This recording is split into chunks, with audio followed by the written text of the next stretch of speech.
How afraid of death are you? Is it terrifying for you? Is it something you've even experienced so far in your life? None of us are getting out of here alive. And for so many of us, death is the most terrifying, taboo thing that we can possibly experience, much less talk about. In today's episode, that all shatters. My guest and I take such a deep and beautiful plunge into death and grief. Honestly, this is the show you need now, because we are all going to experience not only our own deaths, but deaths of other people. And so I hope you listen to the end, because there is so many beautiful takeaways. Hi, my name is Andrea Miller. Welcome to Getting Open. Oh, I love this episode. It really is such a rich and beautiful one. And before we get into it, I'm just going to invite you to share, how afraid of death are you in the comments? Are you super afraid, a little afraid, not afraid? Let's talk about it.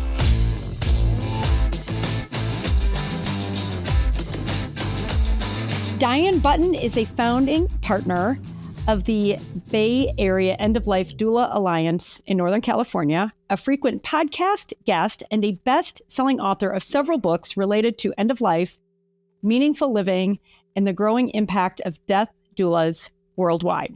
She holds a master's in counseling psychology from Goddard College in Vermont. Her master's thesis, The Components of a Meaningful Life, became the genesis for her life's work of supporting people to find meaning, comfort, joy, and peace in life and in death. In 2022, during the pandemic, Diane wrote an article that went viral for Maria Shriver's Sunday paper that remains widely read and one of their most popular articles. Her latest book, What Matters Most: Lessons the Dying Teach Us About Living, was published in September and written at the invitation of Maria Shriver and published by Penguin Random House. And it is a beautiful book. I got through most of it. Thank you so much, Diane. Welcome to Getting Open. Thank you so much. It's great to be here with you. Well, let's start with the basic. What is a death doula? Because I think a lot of people are like, never heard of that. Yeah, absolutely. It definitely is a new and emerging field in the United States, and it's really, really beautiful work. Basically, what we do is we're companions for people at the end of life. So we're companions for the dying, but also for their loved ones, friends, family, and their entire circle of care. And what we show up to do is whatever we can to bring peace and comfort to the bedside. And sometimes that's about healing relationships. Sometimes it's about talking about a past life experience and finding healing, lots of unfinished business, lots of hard conversations. But whatever that particular person needs to bring peace at the end of life, that's what we show up to do. Oh, gosh. I mean, I have so many questions, and it is such a gift that people like you are willing to do this work. I would say, and this is in all due respect to like kindergarten teachers, like I would never want to be a kindergarten teacher because I could never do it. I wouldn't have that patience. You even trump the kindergarten teachers in doing this work that I think only few have the heart and stomach for. Do you think that's accurate? I mean, I feel like you got to be, not to say you're going to call yourself special, but it feels like you've got to be a really special person to be called to do this work. Well, thank you. I think that there are certain skills that we develop over the course of our lives that make us more adaptable to do this kind of work. I always think that about surgeons. I could never cut into somebody, and same like kindergarten teachers. I could never do that, or an eye doctor, There's so many things I couldn't do. And for somehow reason, I feel like I was sort of born with this gift to be able to be comfortable with hard conversations and to be with death and dying. And for most people who do this work, we have had life experiences that have caused us to lean into death, whether a personal loss and maybe a death that went really well and was beautiful and inspired us to want to do that, to support others, or maybe a death that was really messy and not good. And it kind of motivated us to do the opposite and say, wow, I want to make sure that doesn't happen to anyone else. So I feel like it's such a privilege. And no, I don't feel like I'm special. I do feel like I am calm and I'm present and I pay attention and I show up and I'm willing to show up. And I think that's really what it takes to do this work. Yeah, I mean, and I feel like you got to be like a really good Buddhist. And I don't know what your religious background is, but I think of being a good Buddhist. I think of that in my life all the time by being detached and being really present. So, I mean, just a big amen to that. What I think is so fascinating about your work and your book and the work that I've seen, your interviews and so forth, just what a contrast between life and death it is. And, you talk about if you want to die well, you have to live well. And I really want to sort of tee this up because when I think about the story you tell about your grandpa, Charlie, you want to tell that story real quick? Because there is so much fear when it comes to death. And I feel like I'm like verbal diarrhea right now. So thanks everybody listening, being patient with me. But it feels like that is the portal to, I'd love for you to tell that story and how you met his death was pivotal to your choosing this career. And it feels like there is such, and I've been close to death with a lot of people. And I feel like at my age and my experience, I have the great gift of feeling present with people that are at the end of their lives. And it feels like, and I'm okay talking about this stuff, right? So in part, I'm so passionate about it because when you're afraid of it and you're not able to go there, you're missing out. Anyway, I feel like I'm rambling. So let's hear the story about the mint jelly and Grandpa Charlie, because I think that's a good, kind of a good icebreaker here. That's great. I'm happy to tell that story. And you said so many really important things right then. I just want you to know. You did. And actually, one of the things that you said that was really important is that you're not afraid to show up for death and dying because you're present. And that's just such a huge key to all of this, And so I'll start with the story of mint jelly with my grandfather. And I just loved my grandfather. I adored him. And he was a plastic surgeon and he worked with burn victims. And he was very, very serious. But I knew that he loved me so, so much. Like I always felt loved, but he wasn't the kind of person that said it all the time. He kind of showed it in his actions but not in his words. So he got diagnosed with lung cancer that went to his brain and he was dying. And we had gathered together for our family's final meal. And my mom was making him all of his favorite food, which was lamb chops and mint jelly and mashed potatoes and all this stuff that he just really, really loved. And we were gathered together and the music, his favorite, Frank Sinatra, playing in the background. And it was just all the people who he loved right there. And it was just such a beautiful final meal. And at one point, my grandfather paused and he looked at each one of us, like one at a time, very slowly looking at each one of us, kind of like taking us in as if it were really for the last time. I'm like, wow, this is so profound. All of a sudden, he leans in and he says to all of us, when I die, I'm really going to miss, and I think he's going to say us and all the love in the family. And he says, I'm really going to miss mint jelly. And I was like, you've got to be kidding me. Love of it. all the things, mint jelly. And it was so sweet.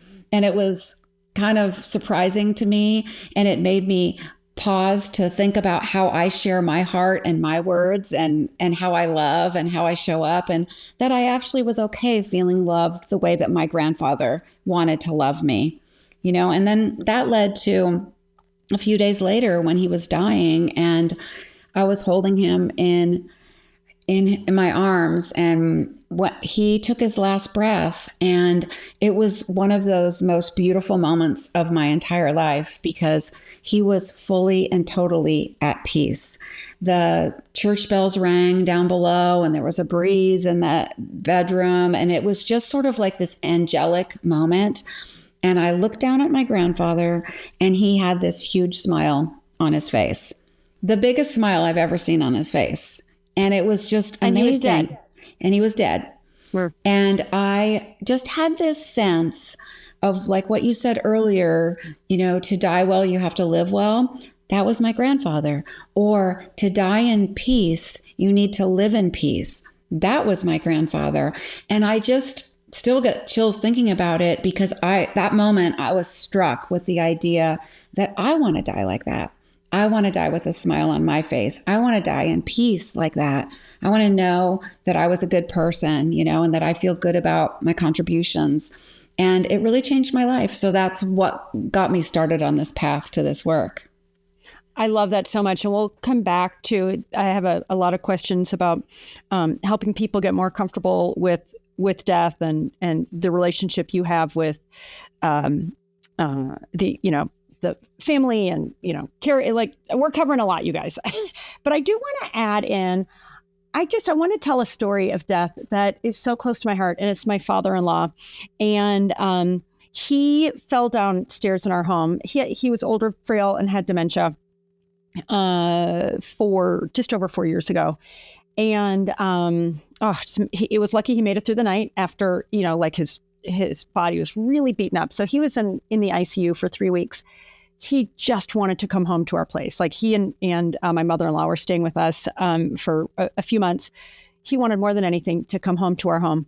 Oh God, it gives me chills telling the story. And so we got him home.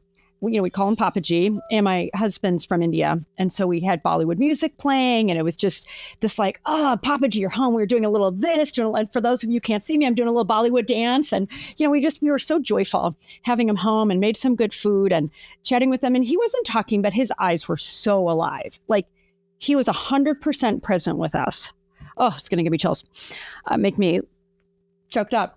And so so it's time to go to bed. And my sister-in-law, mother-in-law, they were all in the same room. And my husband, he is way into technology. So he had like every device, like monitoring his blood, monitoring his heart, monitoring his breath, and everything. And the device that the battery that powered all that failed in the middle of the night. And because, prior to that, it'd be like, oh, heart's going up, heart's going down. Like, we're all kind of like on edge, making sure he's okay. Anyway, long story short, the battery died and he passed away that night. And it was like a miracle that we got him home. And then there was just this flood of people that came here. Paramedics came and all that stuff. And he was declared, they tried to revive him. He was declared dead. And so we put a pretty blanket on him. He was in a smart, we put a smart shirt on. He was a very handsome man. It was in the fall, and I still had a lot of flowers in my garden. So I went and picked up all the fresh flowers. In India, fresh flowers are an especially big deal. So we adorned him with all these fresh flowers. My younger son, who must have been 9 at the time, brought like some little, toys and things that are important to him, and like put them around. We made this beautiful, like altar around him, and all these people came, and we had like 24 hours to play music and, get pictures and sit with his body before, the coroner took him away. And what was beautiful for me was just for all of us to have that really human experience of having him home, in our home, that he died there. Everything else, he should have died in the hospital, but he didn't. Like, he had such a will to get home. And it was especially meaningful for me. That morning, we went up to talk to both of our boys and explained what happened. And I predict they are going to have to bring forward that gift of experiencing the death of their grandfather in a way that doesn't make it scary. I mean, let's face it, the media and all this stuff, our society, which I want to talk about, makes death so scary. We think of ghosts and goblins and a hand coming out of the grave and, all this stuff that to me kind of sucks, because it really trivializes death in a lot of ways and makes it scary, versus this opportunity for honor and reflection. And, and of course we can talk life after life all day long. But I share that story because it was like, we were so fortunate to have had that. And I invite anybody listening, watching, if someone that you care about, if you have the opportunity to experience death and lean into it like that, particularly for younger people, so it doesn't feel scary. It can really, in my heart of hearts, and it meant so much to my husband and his family to have had that. So it's a little bit similar to your story. Like, there was this, humor, and it was like, oh, you were so present. I love that. And again, I have a million thoughts but I want to share just a couple if it's okay. Sure, please. Yeah, please. First of all, amazing that he was in the hospital and he made it home, but also very common because people have more agency than we give credit for oftentimes. And that will to live or to be in a certain place when you die is very powerful. We hear stories often of people saying, oh, your son's going to be here at noon, and then the sun shows up at noon and the person dies at 5 after. These things happen all the time. Maybe there's one last person they want to see, thing they want to say, or place they want to be in the case of your father-in-law. The other thing is that death is not a medical emergency. And so when you can say it again. Death is not a medical emergency.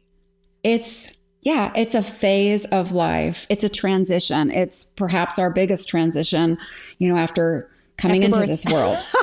Right? Yeah. And so a lot of times we act like it's an emergency. And I think that's part of the beauty of what the doula brings to the bedside, and perhaps your family also brought to the bedside, because some people are willing to lean in to the hard stuff or to death and dying and realize that it is a natural part of life. And so the other thing that y'all did so beautifully was that you celebrated. You showed up and you loved him well all the way through for another 24 hours. You honored his body. You honored the joy that he brought to your life. And I'm sure you all shared memories and told stories and all the things that go along with that time after someone dies. It's really reflective, because actually after someone dies is also not a medical emergency. Oftentimes people feel like the mortuary needs to be called right away, but it doesn't. And some people might prefer that, but it's perfectly okay and very, very beautiful to have somebody stay in your house for a while. And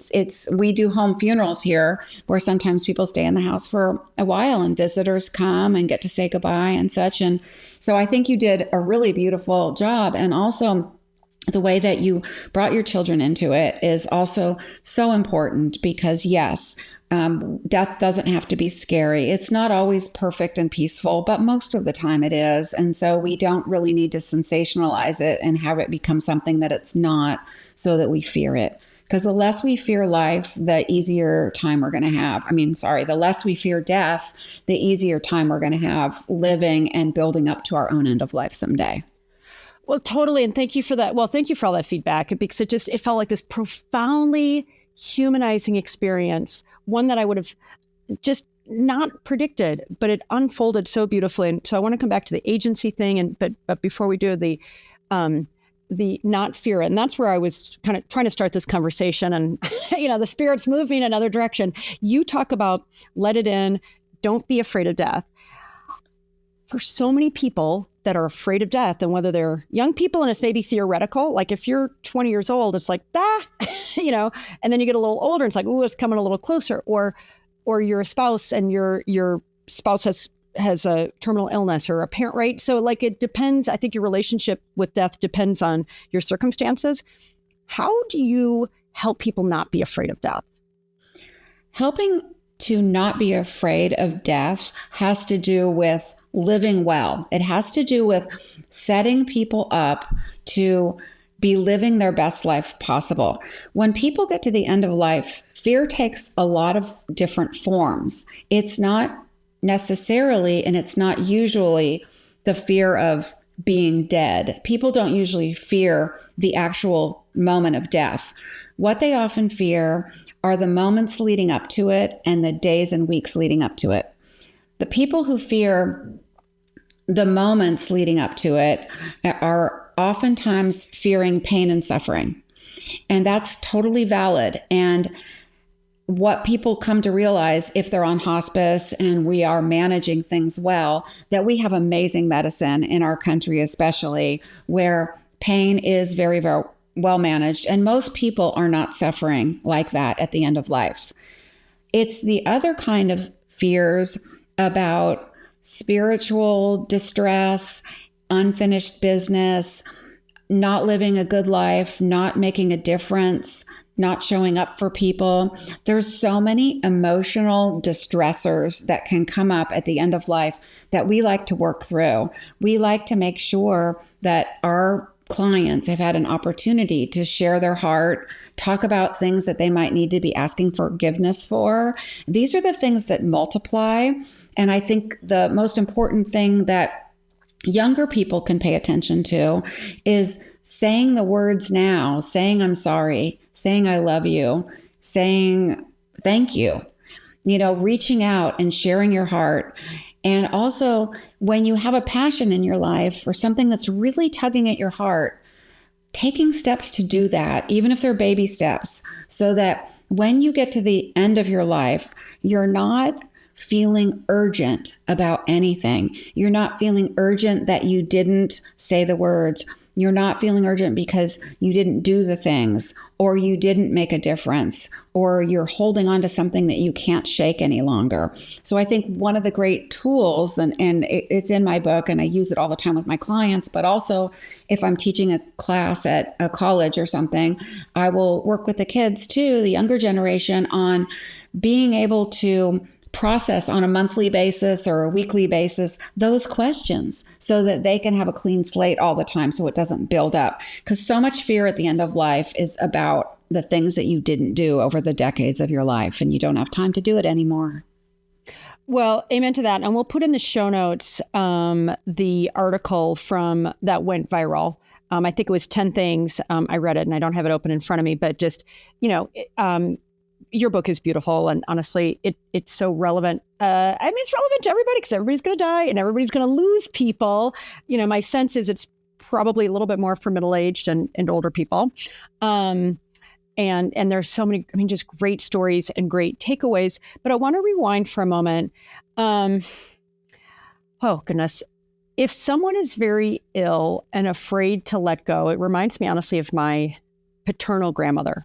And I don't know how much was, I was young when she died, so I don't know how much of it was the regret that you described or a literal fear of like, I don't know what's on the other side. She was atheist, right? And I think in a lot of ways, it's easier if you're religious and you think you're going to heaven, right?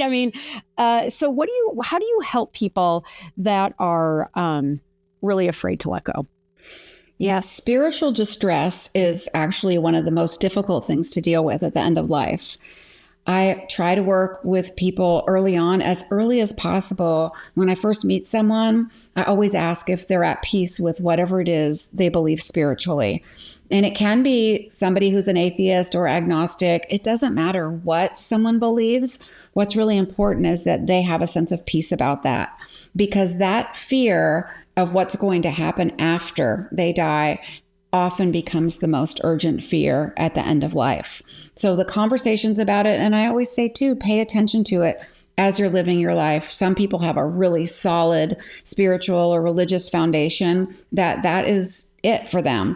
Other people go on a journey and shift and change over the course of their lives, and that's fine too. But just check in with yourselves as you go through your life to make sure that you do have a sense of peace about that. Because if you don't, oftentimes that triggers a fear response that is very difficult to watch. People cannot die, literally cannot settle down. That's my sense in that. And I'm guessing you've seen that where it's like, and I've heard about this too. It's like, hey, it's so like, the spouse or the children are saying like, hey, mom, it's okay to go now. Right. And how much do you think, so between the person who maybe isn't ready versus getting permission from their loved ones, how much of an impact do you think that makes? I think giving permission is a big deal. I think. Do you have to say it or can you just feel it?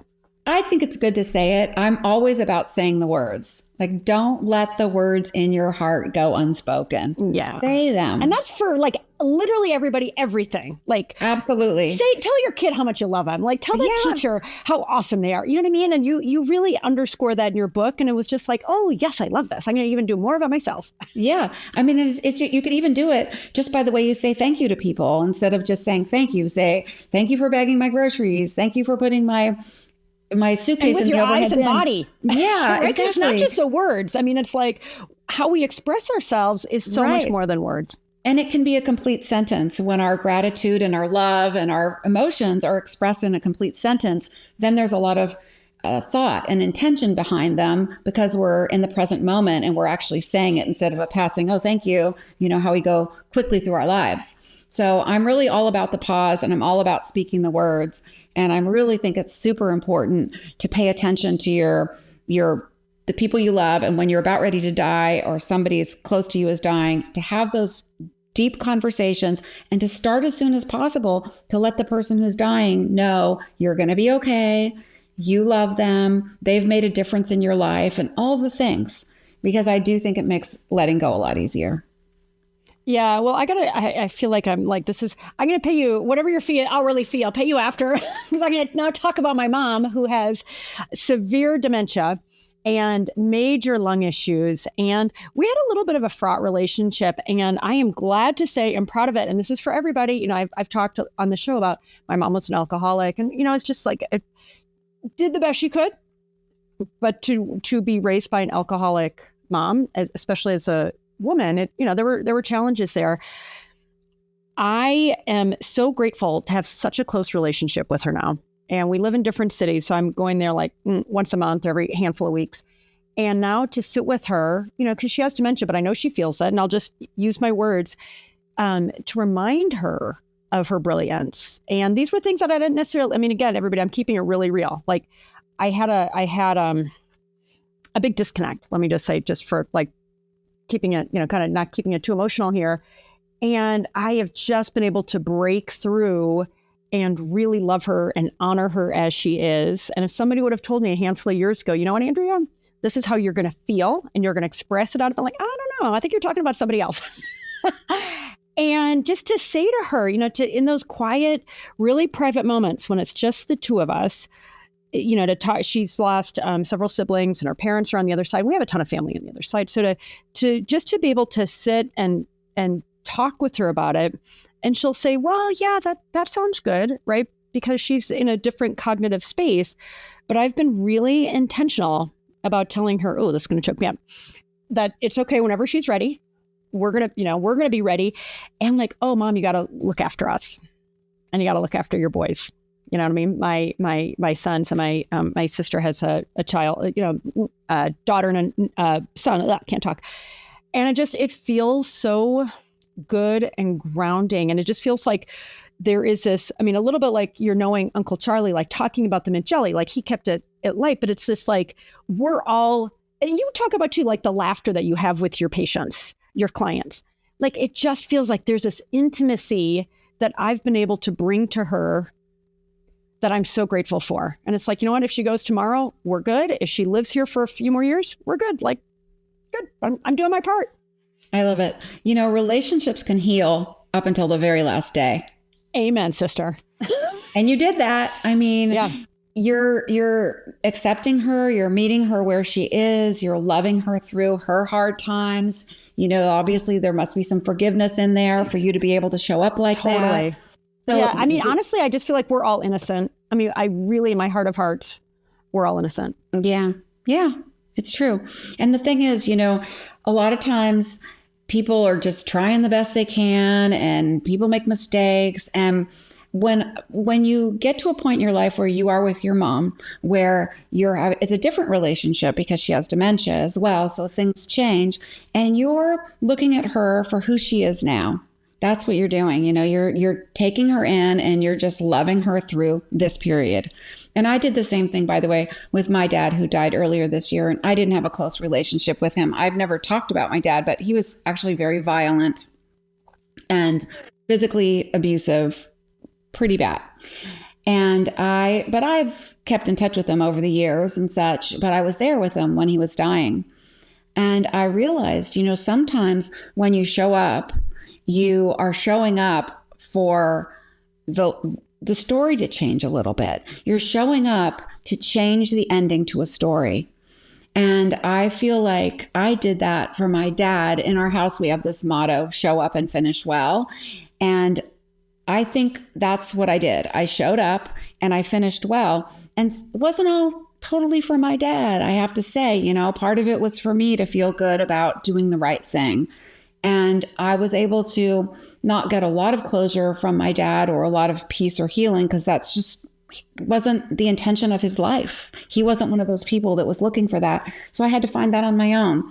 And we can. And when I think people we have been involved with, even if it hasn't been a wonderful relationship, at the end of life, there are opportunities for some sort of healing. Oh my gosh. Thank you for sharing that. I mean, it just, what comes to mind is, likelihood, given that hurt and heartache that you grew up with, it's what's given you a tender heart to do the work you do, so with your dad having, his own demons, because I just feel like anybody that's abusive, anybody that's an addict and self-destructive and harming the people around them, listen, I'm not an apologist for any of this stuff. I promise you I'm not. And yet there is a logic to it in how we, I don't know about your grandparents or how he turned out that way. And by the way, you can have siblings. One person is actually really compassionate and the other is violent and abusive. Absolutely. It's like, yeah. Is your mom still alive? Yes, she is. Okay. And my dad was actually not my grandfather's son. My grandfather was my mom.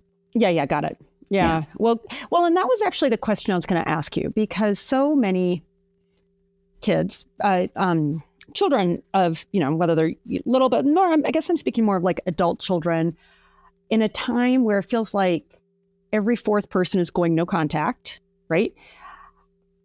And you said it, but I just want to drill in a little bit more. You said it, you can cure things up until the last minute. How often do you feel like in your capacity for a grown child to show up with hurt and resentment to find that wisdom and to find that grace? Because it is grace if somebody, especially in the case of your dad, when somebody is really like, my mom messed up, but she didn't try to. And I guess your dad probably didn't either, but maybe that's how he was treated. How often do you find that at that threshold, the adult children show up willing to open their hearts and either try to forgive or try to connect? It's so beautiful to see all the different relationship models that exist out in the world, right? Because some people are super close to their parents and it's just so sweet. But when it comes to unfinished business, most always it has to do with family members, way more than a friend or a boss or a job thing, or, it's just almost always it's a family dynamic with the unfinished business. And it's really interesting because first we get to meet the client before we meet their siblings. They're in their children usually. And so we get to know them and then we start hearing stories. And then those stories will come out of, I'm estranged from this person, or I haven't talked to this person for 2 years, had a falling out, whatever it was. And we ask our clients if they want to try to heal and they want to try to reach out and they want to connect with these people so that again doesn't become urgent at the end of life. And oftentimes they do. So we facilitate letter writing, phone calls, visits, Zoom calls, family meetings. We do this a lot because, again, that's really one of the things that matters most to people is that they feel that they're going to be remembered in a loving way by everybody at the end of their life. And so oftentimes our clients are the ones that are motivating that healing. And then with the younger children that they have, not young children, but their children, we often start with a meeting with the family, and most children will come around and want to be there for their family or the person who's dying because they want to have some sort of healing too. But there are times, I've had a client recently where she hadn't talked to her daughter for about 13 or 14 years. And her daughter didn't want to talk to her. Her daughter was done and had nothing left to say to her. So my client did some prayers and some of her spiritual kind of healing on her own. And she also wrote her daughter a letter to be given to her after she died. And it was not really long. It was just very sort of a little bit apologetic, but also just about love and about what this person had meant to her in her life, and that she was sad that it ended like that. But she was able to share her heart and she felt better. We can't always guarantee that people are going to come around and that people are going to want to heal, but we just do our best. Well, totally. And I just felt that in my chest so strongly. And I just feel like I mean, I had friends, especially who've lost their moms, say like, don't get, I mean, maybe they didn't say this exactly, but the idea was like, don't get too sanctimonious about how you're going to feel, because once that person is gone, they're gone. And by the way, I actually believe, I mean, my grandfather has just come through so strongly for me over the last couple of days. I'm like, oh, Grandpa, like, here you are. Like, I believe in all the angels and spirit guides and our ancestors looking out for us. So there is something to be said about changing that story in our own hearts and minds. I believe that fully. But I feel like it's a whole lot easier to do it when the people are living. Right? To say, let me just have that hard conversation, or let me open my heart, and I realize circumstances are different. But it's just, I guess in part what I'm trying to say is, having friends that have advised me, it's like, don't think how you're feeling today is necessarily going to be the same after this person dies. Yeah. And then you don't get another chance. Yeah. That's what regret is. Mm-hmm. Yeah, no, for sure. So what would you say for caregivers not trained as doulas? What are the top 2 or 3 things you'd advise them with their terminally ill spouse or, child or whatever, or, child to parent? Yeah. Well, first of all, caregiving is just such an intense and difficult job. And there's nothing I can say to caregivers. Yeah, I mean, wow. Even more than death doulas and kindergartners. Exactly. They're number 1 on the list. Exactly. You guys all go to heaven. Exactly. Caregivers just moved up to the number 1 slot. 100%. Come on. Mm-hmm. It is really, really a challenging job. And so there's not that much I can say in terms of making their job easier. It just is hard, and obviously super important that people take good care of themselves and be gentle with themselves as they're caregiving. And sometimes they just can't get the time no matter what. You don't want to leave people oftentimes. A lot of times with people in hospice, a partner will be the primary caregiver, and we'll come in for a few hours of respite just to let the other person have a little break, but they won't leave. They'll take a shower, maybe try to take a little nap, but they keep coming in, or they want to sit close by. So not all caregivers really even want that break, but I know that it's exhausting. And a lot of people really, after they lose someone that they've been caring for a long time, also have a lot of hard grief and just all the things that went around with the death that you haven't been paying attention to. Sometimes their own health becomes compromised because they weren't paying attention to themselves. So like the best thing I think a caregiver can do is remember their own being as well, and to remember to follow up on their medical exams and all the things that they need to do while they're caring for people. But as a doula, some of the things that are really important to us is, first of all, to not try to change somebody, just to show up exactly where people are, meet people where they are. At the end of life, especially, people are not going to all of a sudden become something completely different. People are who they are. You can make space for healing, you can make space for change, but in general, you want to honor your clients, you want to honor the people you're caring for, and just meet them where they are. So even if someone's angry, it's okay, because anger is one of the many emotions that we were born to experience in the course of our lifetime. So we try not to squash any emotions that are coming up. We might try to understand the why of that emotion. Why is this person, for example, so angry? Because then maybe we can do something to create more comfort, to create more peace, to calm the energy in the room if things are not good. But we don't really try to deny any emotions. And I always encourage people to allow somebody who's dying to experience the full range of emotions in life.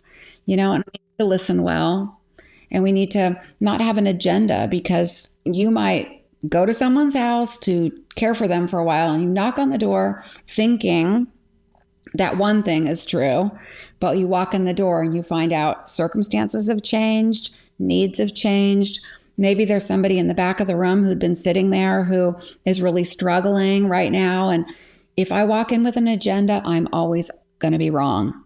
I need to go in with an open mind, always keep an open mind, and always look around, take in the whole room. I look at it like zooming out and taking in the whole room, so you never step in for just the one person that you're caring for, because there's usually an entire constellation of care in the room, and everybody deserves to have their feelings honored. And that really brings the best peace to someone at the end of life as well, when everybody in the room is supportive and doing well.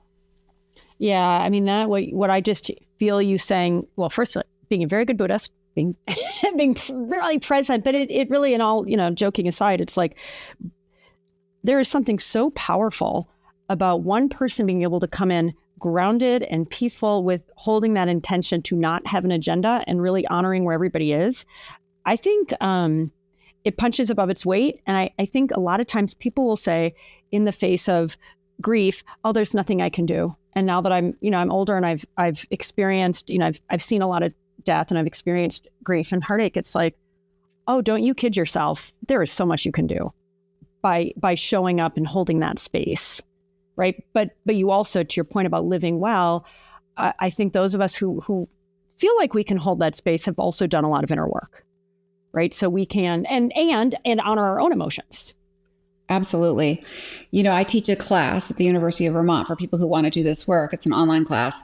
And people go in thinking, oh, I'm going to come out and be a doula. But what happens is they are shocked because they gained so much themselves. They're changed because you have to do your own work in order to do this work, And I think that's true in life as well. If I know what my own grief journey is and how I'm going to respond to certain stories, that helps me stay calm. Part of the work of the doula is to always be the calmest person in the room, but that also applied to parenting for me, because I was the mom that all the kids came to and told me everything.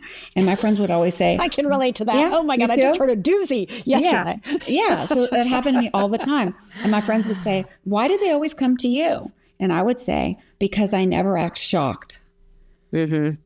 I never act shocked. Yeah, you hold that space and you're grounded. Yeah. Mm-hmm. You're the dominant energy. Exactly. And if I act shocked, they're not going to come back and talk to me. And it's the same model of care for somebody who's dying and the family. Like, I always want to be grounded and I always want to stay the calmest person in the room.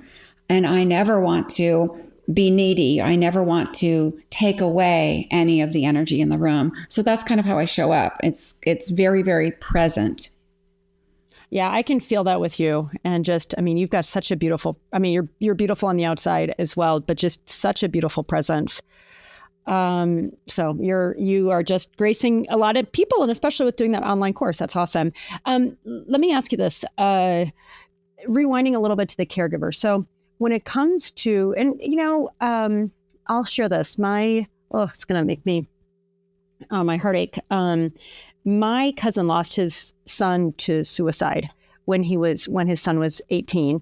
And what I heard from my cousin and his wife, they're both basically cousins, how often people wouldn't ask either them or their children, how are they doing? Even like going to the school, their younger children were in high school at the time.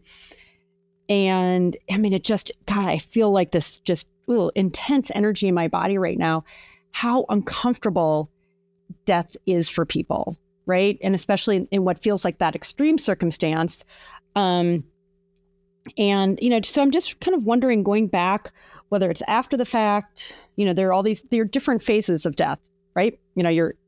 Somebody is dying and people are having their own grief and emotions, and that, it's the family and then the person that's dying have their own grief and emotions, and then it's after the fact. So I guess my question for you is, maybe in both phases, if you can speak to that. So for the caregiver, like in the case of my dad, God bless you, Dad. If you watch this episode, you're the best. Taking care of my mom was, oh God, it's so good. Like, it's just amazing. And Dad, by the way, take her advice, get a little more help for yourself. But for him to talk to her, or any caregiver, obviously it's not personal to me, but for any caregiver to have the conversation, how do they enter into it? And I use that example with my cousin because so often it feels taboo and it feels so emotionally prohibitive, especially if you're somebody who's afraid and you don't want to lose your spouse, or you don't want to lose this person that you love, that you're looking after. And by the way, it doesn't even have to be a caregiver. It's like, I'm not my mom's caregiver, but I'm talking to her about this stuff, right? I feel like you talk about the constellation, there's a constellation of people around somebody who's terminally ill. Is there a particular question or is there a way in that can help bridge that gap for people where it doesn't feel comfortable? To have a hard conversation? Yeah, and to be able to talk to them about, talk to their loved one about this being the end of their life and so forth, especially if your loved one isn't like Grandpa Charlie talking about the mint jelly in heaven or whatever, not in heaven, exactly. Right? My sense, well, and actually why am I making an assumption? Do you find in your, with the clients you've had, that there is a disconnect between the reality of this person dying and their caregivers and their constellation people actually talking to them? Is that how much of a problem is that? Maybe it's not a problem. It can be a problem sometimes, and we like to consider ourselves the bridge, in those conversations. But I kind of want to swing back a little bit to something you said about the story about suicide, because that is also a hard conversation. And some of the conversations and odd things happen with suicide. A lot of times friends disappear, people disappear, it's sad. And others show up. To be fair, others show up. Yeah, others show up. That's what I was just going to say. Like the people that you expected maybe were going to show up don't, but then sometimes the people you least expected do. You just don't know. And it's any death that people will do that. Sometimes when someone's dying, the same things happens. You're hoping that these people are going to show up, but they don't. But then other ones hopefully do. So I think at the end of life, after a death, and when somebody has had a death by suicide or something difficult, we have to remember that grief is deep and that people want to remember the people they lost. So the way that we show up is by saying their name and asking, hey, can I share a memory about this person?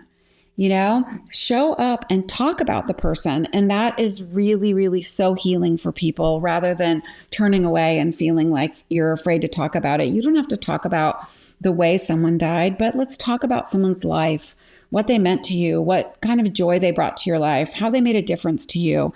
That's what's important. So sharing the stories is a big deal. In terms of creating conversation in general, I think that there's certain questions that are better than others. And a lot of people, when they're sick and dying, they don't want to talk about the disease. And can you imagine? I get it. Can you imagine somebody's got cancer and then they're in bed, and then one after the other, people come to visit and they want to know, like, how's your cancer? What's your treatment? How are you feeling? Are you eating? Are you sleeping? Even friends ask these questions. And I think, again, people want to hear stories. They want to hear memories. They want you to talk about their life. And so sometimes we even put notes on people's door. Yes, I have cancer, but please, I don't want to talk about it. Tell me about what you remember about us. Let's talk about our lives. Tell me what's going on in your life.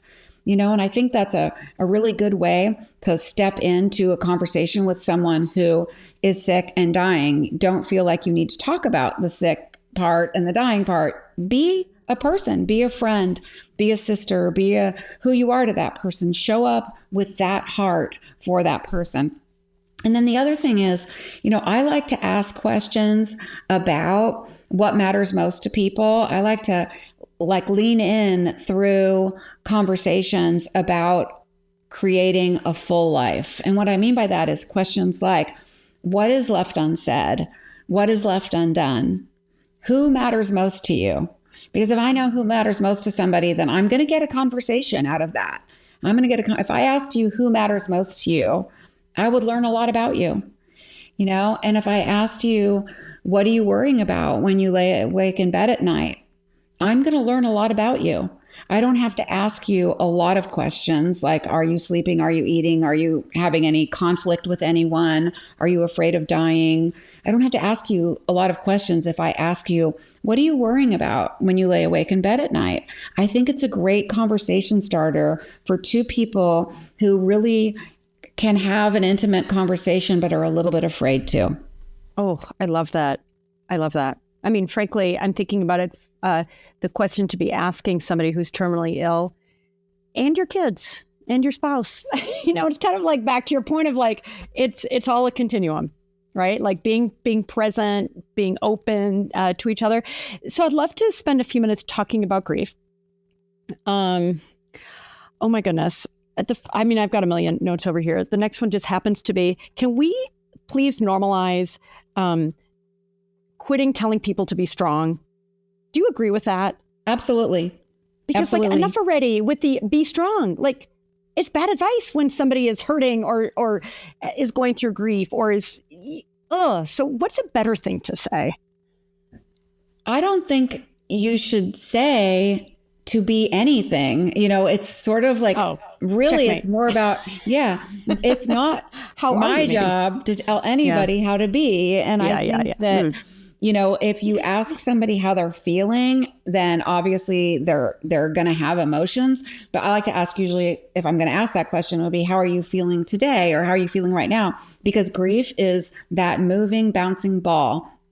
And everybody changes throughout the course of a day when grief is fresh. And I think we need to make space for that. And so when I go to visit somebody after they've lost a loved one, I might have one really joyful day and the next day a very tearful, hard day. And so meeting people in their grief means that we don't assign an emotion to them. And we don't tell them to be strong, or we don't tell them this isn't going to last very long, or you're going to feel better in a year, or they're in a better place. We don't say any of those things. We want our clients and the people that we work with to be able to feel their own emotions and feel free to share them with us so that they can honor them. Because like I said earlier, we come to this life with so many different emotions, and to deny any of them is to deny our humanity. And that is especially true in grief, when we're very zipped open and we're raw, and it's beautiful.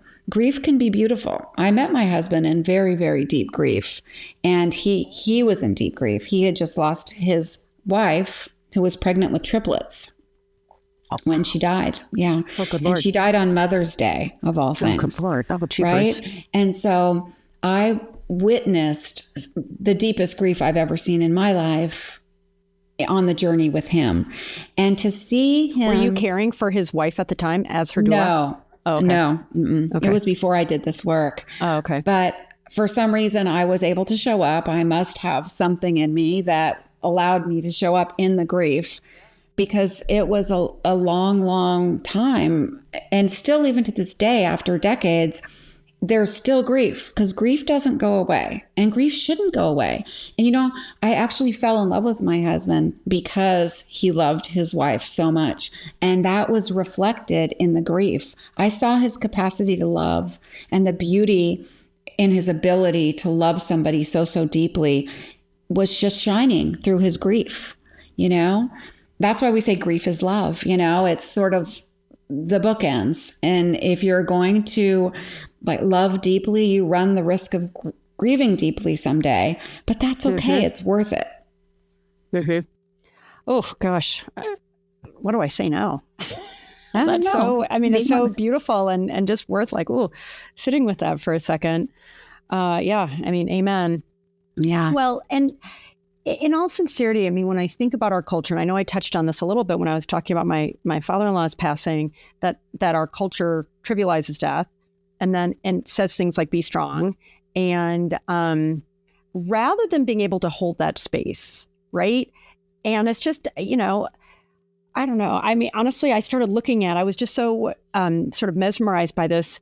I was like asking ChatGPT, which cultures and countries do a better job with death? And interesting, you're obviously familiar with all these, but the Tibetan Book of Living and Dying, in just different cultures, in Mexico, the Dia de los Muertos, like the Day of the Dead, and in the Jewish tradition of sitting Shiva, and the Hindu tradition.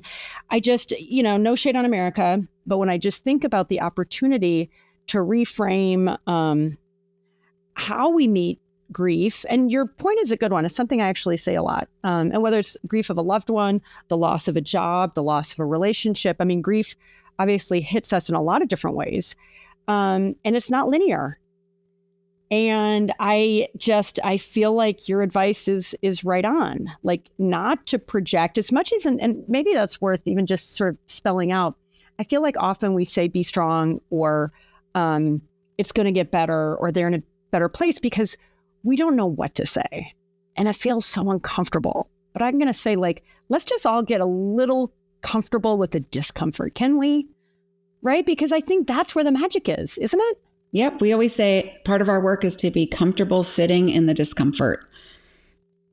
That's the hard stuff, but it's also beautiful. And we do avoid the difficult conversations, and we do avoid celebrating death and talking about death. And some other cultures are just so different in the way they celebrate, and there's joy.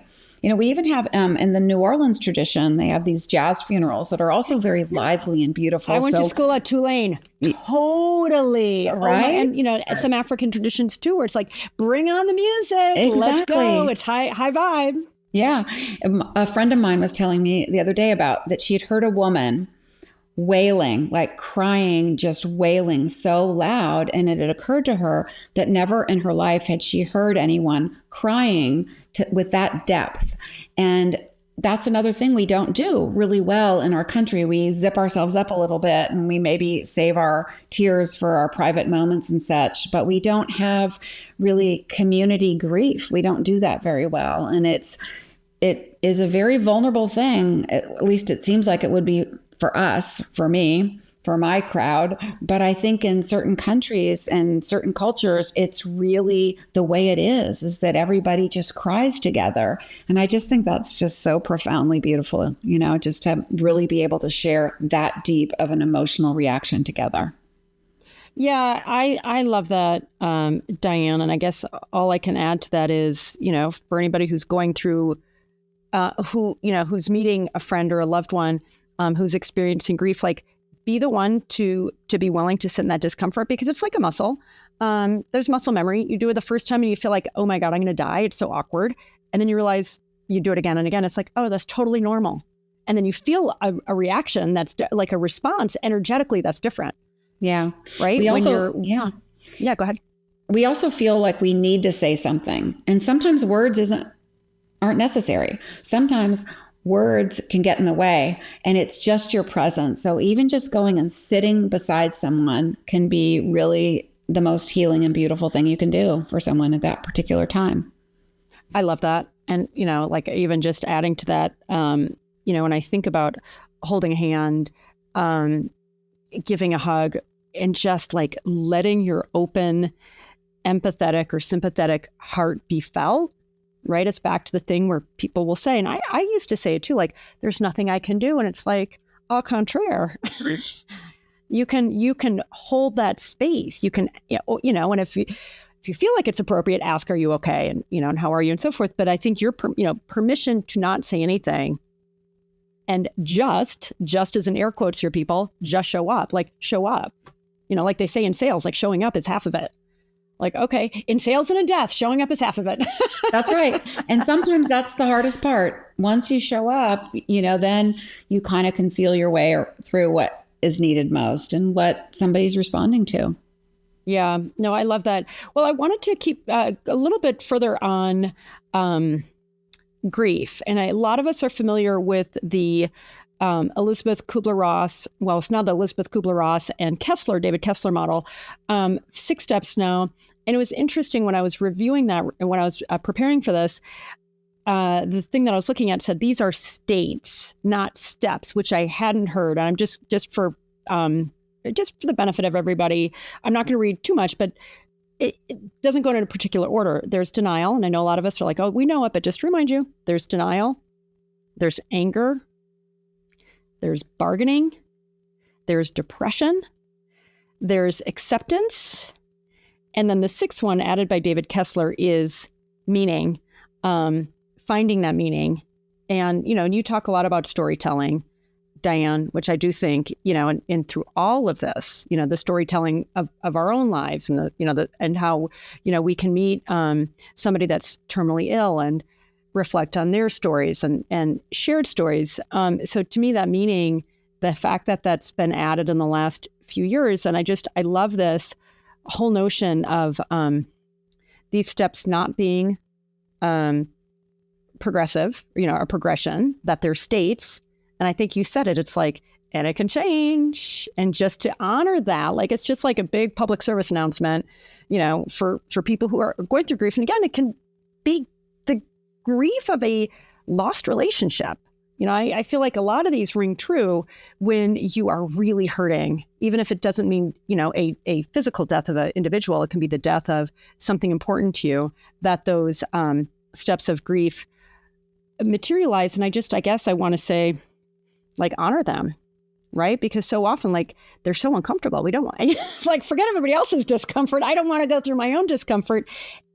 And yet how we can be more present to everybody else is if we can meet these parts of us that are in pain in a way that really does honor them.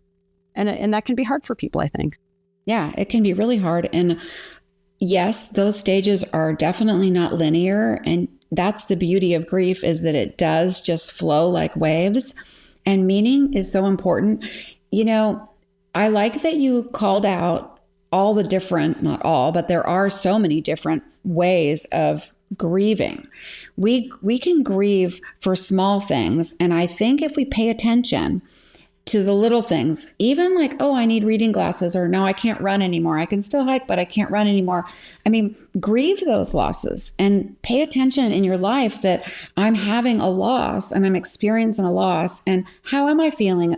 Am I feeling one of these 6 emotions, or is this what's happening for me during this loss? Because if you can't run anymore, for example, but you still can hike, you might get angry and you might get depressed and you might start bargaining. Well, maybe if I take 2 weeks off, my knee's going to get better and then I'm going to be able to run again. You might just accept it right away and be able to move on to some other activity where everything's different. Every loss is grieved differently and in a different progression of those feelings. So I think it's really helpful as you're living your life to pay attention to the little losses. I do believe they prepare us for the bigger ones. Oh, I love that. Yeah, I do. I love that, because it's like, and so often, especially, it can be a loss of identity, right? And so often if we're identifying as a spouse or as a child, we lose that person that in part gives us our identity. And particularly, I would think if you're a parent and you're losing a child, it hits even harder. Let me actually ask you that, since you talk about, really, like, your clients go from the very young to the very old. That just feels like a different case for a family to lose a really young child. Any special advice, either to people who have lost a young child or to their friends and family that are trying to support them? Anything special that you'd want to kind of add as a footnote to everything we've talked about? Well, I'm going to reiterate to friends and loved ones of somebody who's lost a child, that's when you want to show up and you want to say their name and you want to share stories and you want to bring pictures and you want to just keep the child alive in the hearts of the entire community, not just the family. They are suffering one of the greatest and unimaginable sufferings that anyone can face. And so showing up is super important. The other thing is, when a family is in the process of losing a child, same thing, show up, but also remember to try to think of ideas that create legacy.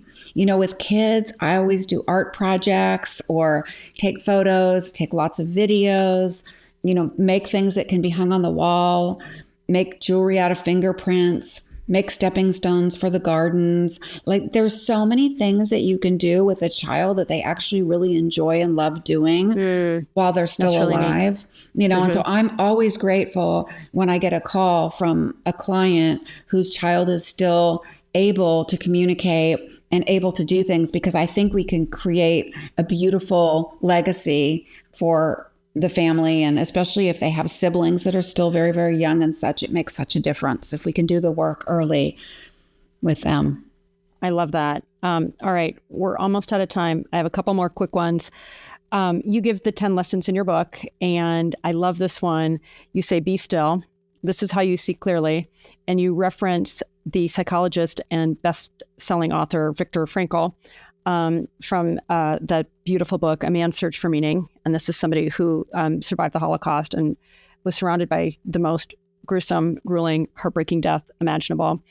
And I love how you say he taught us that there's a space between the stimulus and the response. And that is where our power lies. You don't always get to choose what happens to you in life, but you do get to choose how you respond to it. It starts with being still and paying attention. And you said at the beginning of our conversation, it's in the pause. The magic is in the pause. And I just really wanted to drive that home because that's available to all of us at all times if we practice it and if we choose that. There's so much wisdom in the pause. It's just so powerful to just stop for a minute before we respond. And sometimes we need to stop for days or weeks before we respond. You know, whatever that space is between the stimulus and our response, it could be huge, but you got to honor it. Yeah. Yeah, no, and that's wisdom, right? And it's like, sometimes when we're so hurt and we feel so self-righteous, and it's like we just feel this need to say something or react. And it, it's coming from a place of righteousness. But I think you're right. Like, we think of the pause as like that, that nanosecond, but I love that. Oh, the pause can be a couple weeks. And, and it's like, I think there's that advice of like, okay, write the email, but don't send it, like reread it the next day. But I love that. Okay. The last thing I wanted just to touch on, maybe I'll read. Oh boy, where was that? It was just here. Okay. So I can't remember where this was in your book. My notes are kind of all over the place, but you talk about, I'm just going to read this because it's so beautiful, about living well and dying well, right? And how those two go hand in hand. And you say to die with gratitude, you must learn to live with gratitude. To die with a joyful heart, you must learn to live with a joyful heart. To die with a clean slate, you must learn to live with a clean slate. To die surrounded by love, you must live surrounded by love. To die in harmony with all beings, you must live in harmony with all beings. To die in peace, you must learn to live in peace. To die well, you must learn to live well. And I just love that. Thank you for that. Thank you. Yeah, that's really it. That's it. I think that's a wrap. That might be a wrap. That could be a wrap. Diane Button, you are a wonderful soul. Thank you for being on Getting Open, and thanks for the beautiful work you do. Okay, guys, just a quick reminder. Her book, What Matters Most, Lessons the Dying Teach Us About Living, is on sale along with, I think you have, 5 other books? I have a few. 4 other books, yeah. Okay, 4 other books, a total of 5, and articles on the web and courses at the University of Vermont and so much more. Thanks so much for being on Getting Open, Diane. Oh, thank you so much. Ooh, you know what? It's amazing to me, having just had such an emotional discussion with Diane, how honestly relaxed and good I feel. I hope you also, after listening or watching this episode, also feel similarly relaxed and just like, good and connected, because this is such an important part of all of our lives. And I know for so many of us, it can feel so scary and taboo. So I hope you loved it. As always, if you are not already subscribed to Getting Open, wherever you get your podcast, iHeart, Spotify, YouTube, you name it, please do subscribe and follow. I don't want you to miss any of our amazing episodes. Thanks for listening, and we'll see you in the next show.